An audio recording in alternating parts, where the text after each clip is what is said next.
ये concept English plus है और आज हम बात करेंगे हाउ टू यूज V2 यानी V सेकंड कहाँ इस्तेमाल करेंगे, यानी वर्ब की दूसरी फॉर्म कहाँ पे इस्तेमाल करेंगे। इससे पहले हमने बात की थी कि V1 कहाँ इस्तेमाल करेंगे, तो अगर वो शॉर्ट वीडियो लेक्चर नहीं देखा गया तो उसको देख लिया जाए तो फायदा होगा। Anyways today we are talking on how to use V2 यानी वर्ब की दूसरी फॉर्म कब इस्तेमाल करनी है।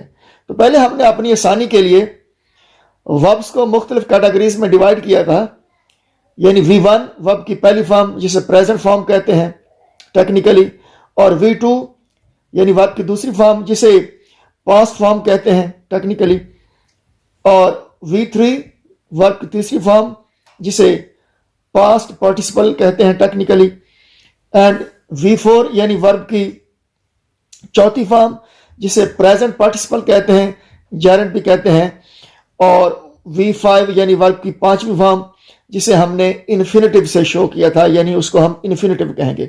तो आज हम पास्ट फॉर्म ऑफ वर्ब पे बात करने वाले हैं, यानी V2 पे बात करने वाले हैं। वेल, तो सिंपली ये हम हार्ड एरिया लर्नर्स की आसानी के लिए, अपनी आसानी के लिए कुछ हिंट्स शेयर करने वाले हैं। काम इससे बेहतर भी हो सकता है, लेकिन अगर इन्हीं पे फोकस कर लिया जाए तो ये छोटी क्लासेस के स्टूडेंट्स जो हैं जिन्हें करेक्ट यूज ऑफ वर्ब के ऊपर एक सवाल आना है 5 नंबर का, उनके लिए अच्छी खासी आसानी हो जाएगी जी।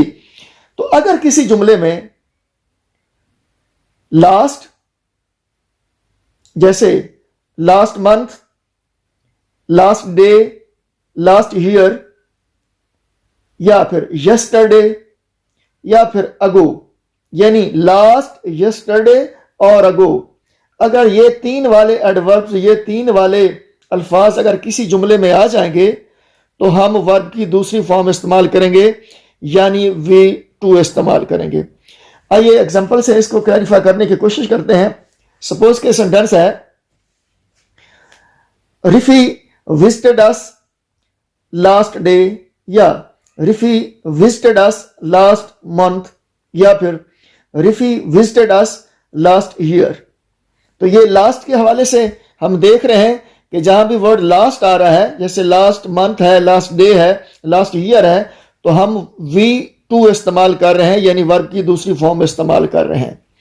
तो अब एक सेंटेंस यस्टरडे के सेंस में देख लेते हैं। फॉर एग्जांपल कि माफ रखिएगा, रिफी विजिटेड अस यस्टरडे, तो ये चूंकि यस्टरडे आया है तो हमने विजिटेड इस्तेमाल किया है, यानी वर्ब की दूसरी फॉर्म यानी V2 इस्तेमाल की। और अगर सेंटेंस में अगो का वर्ड आ जाए तो भी हम वर्ब की दूसरी फॉर्म इस्तेमाल करेंगे, यानी V2 इस्तेमाल करेंगे। For example, Rifi visited us 5 days ago, Rifi visited us 5 days ago, तो ये चूंकि अगो आ रहा है तो हम वर्ब की सेकंड फॉर्म इस्तेमाल कर रहे हैं V2। फिर भी कोई सवाल हो कमेंट करें, हमारी हौसला अफजाई के लिए चैनल को सपोर्ट करें। एक दूसरे का ख्याल रखिएगा।